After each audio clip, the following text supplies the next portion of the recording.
Bismillahirrahmanirrahim. Alhamdulillahi ala ihsanih wa syukru lahu ala taufiqihi wa amtinanih. Ashhadu an la ilaha illallah ta'ziman li sya'nih wa ashhadu anna Muhammadan abduhu wa rasuluhu ad-da'i ila ridwanih. Ballaghar risalah wa addal amanah wa nasahal ummah wa jahada fi sabilihi haqqa jihadih. Amma ba'du, ma'asyaral muslimin rahimakumullah. Assalamualaikum warahmatullahi wabarakatuh. Kita ucapkan rasa syukur alhamdulillahi rabbil alamin kepada Allah Tuhan semesta alam yang memegang nyawa kita, yang hati kita berada di antara dua jarinya, yang mana alhamdulillah di antara begitu banyak nikmat yang Allah berikan, kami ingin mengingatkan bahwa salah satu nikmat Allah, kita masih diberikan nafas yang gratis sampai pada tanggal 4 Ramadan ini. Dan alhamdulillah di tanggal 4 Ramadan ini, di malam yang keempat ini, kita diberikan kesempatan yang sangat mulia oleh Allah Subhanahu wa taala untuk beribadah kepada Allah.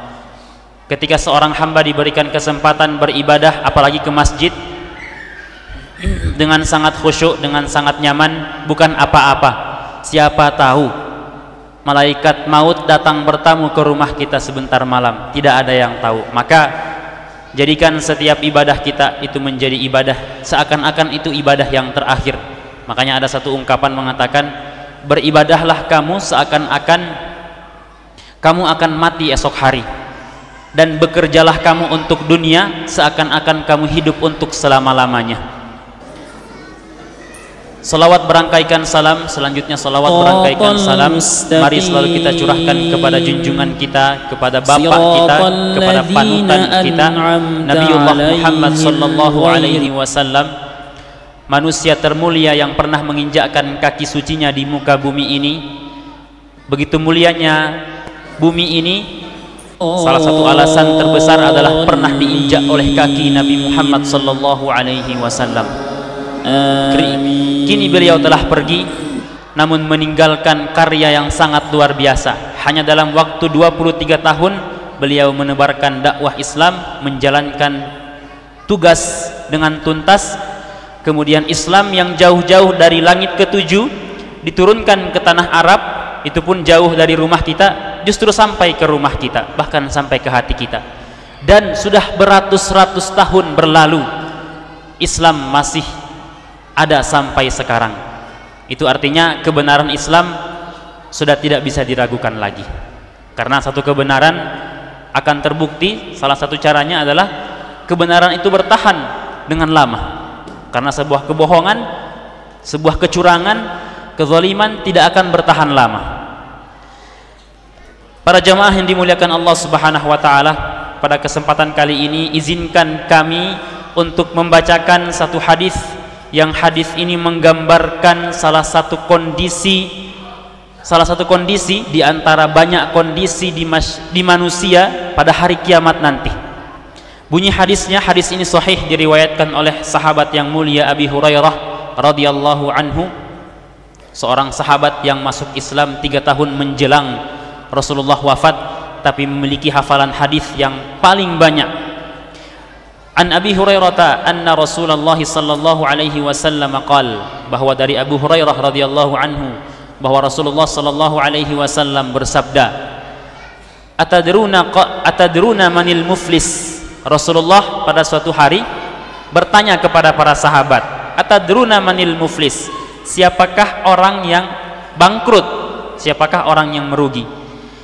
Kita para jamaah dimuliakan Allah, hadis ini sering saya sampaikan di beberapa pertemuan. Kita kalau ditanya siapakah orang yang bangkrut, kita mungkin akan bertanya, orang yang bangkrut itu adalah orang yang tidak memiliki uang, orang yang surut bisnisnya, yang bahkan bangkrut perusahaannya, dan seterusnya. Begitu pula dengan para sahabat, jamaah yang dimuliakan Allah, jawabannya sama dengan kita kira-kira. Para sahabat mengatakan, qalu al-muflisu fina, orang yang bangkrut menurut kami, man la dirhamalahu wala mata', Orang yang bangkrut adalah orang yang tidak memiliki dirham, tidak memiliki harta maksudnya, wala mata', dan tidak memiliki barang apapun. Itu pengertian bangkrut menurut para sahabat. Ya, mungkin juga kita seperti itu, sama. Tapi lihatlah, di hadis ini Rasulullah ingin menyampaikan bahwa inilah definisi bangkrut menurut wahyu. Menurut wahyu yang disampaikan melalui lisan yang mulia, yaitu Rasulullah sallallahu alaihi wasallam. Beliau mengatakan, faqala innal muflisa min ummati, sesungguhnya orang yang bangkrut dari umatku, ya'ti yaumal qiyamah bi salatin, dia adalah orang bangkrut itu adalah orang yang datang di hari kiamat dengan ibadah salatnya, wasiyamin, dengan ibadah puasanya, wazakatin, dan juga ibadah zakatnya, ibadah ininya, ibadah mengajinya, salat malamnya, dan seterusnya. Wa ya'ti qad syatama hadza, akan tetapi dia sering menghina fulan. Wa qadhafa hadza, dia juga sering menuduh si fulan. Wa akala mala hadza, dia juga sering atau pernah memakan, mencuri harta fulan. Wa safaka dama hadza, dan dia juga pernah melukai, menzalimi si fulan. Wa daraba hadza, dan juga dia pernah memukul si fulan. Fayu'ta hadza min hasanatihi, maka orang yang berbuat kejahatan, tindak kriminal tadi, diambil kebaikannya nanti di hari kiamat, min hasanatihi, kemudian dipindahkan kepada orang yang pernah dia zalimi tersebut. Fa in faniyat hasanatuhu, kalau kebaikannya, pahalanya sudah habis, qabla an yuqda ma alaihi, sebelum ketika kebaikannya sudah habis tapi kezalimannya masih banyak yang belum terbayar, ukhidha min khotoyahum faturihat alaihi thumma turiha finnar, maka kesalahan atau dosa orang yang pernah dia zalimi dipindahkan kepada yang pernah menzaliminya, faturiha finnar, orang yang tadi, orang yang banyak ibadah salatnya, banyak ibadah puasanya, banyak pahalanya, tapi berbuat zalim, dia akan membayar nanti di hari kiamat, kemudian akan dimasukkan ke dalam neraka.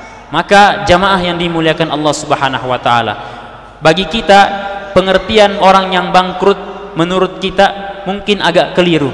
Maka mari kita mengambil pengertian, atau mungkin tidak keliru pengertian bangkrut menurut kita, sudah benar, tapi marilah kita kesampingkan sedikit pengertian bangkrut menurut kita. Kita kedepankan pengertian bangkrut menurut wahyu dari Rasulullah wahyu dari Allah Subhanahu wa taala yang disampaikan oleh Rasulullah sallallahu alaihi wasallam, bahwa orang yang bangkrut adalah orang yang banyak pahala salatnya, banyak pahala puasanya, banyak pahalanya, tapi pernah menzalimi fulan, pernah melukai fulan, pernah mengambil harta fulan, berutang tapi tidak dibayar, dan seterusnya. Maka di bulan Ramadan ini mari kita ingat-ingat, mungkin saya pernah melakukan yang tidak-tidak kepada si fulan.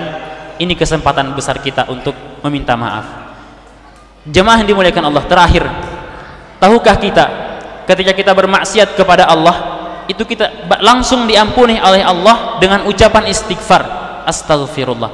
Tetapi dosa kepada manusia tidak akan bisa terhapus meskipun dengan 1000 istighfar, 1.000.000 istighfar, seberapapun istighfar kita tidak akan bisa terampuni bila kita mempunyai dosa kepada sesama manusia, kecuali si manusia ini memberikan maaf kepada kita. Dan tentunya cara meminta maaf bukan sekedar saya meminta maaf, ya, tidak. Caranya dengan sebenar-benar meminta maaf. Demikian apa yang dapat kami sampaikan. Billahi fisabilil haq, mohon maaf bila ada kekurangan. Wassalamualaikum warahmatullahi taala wabarakatuh.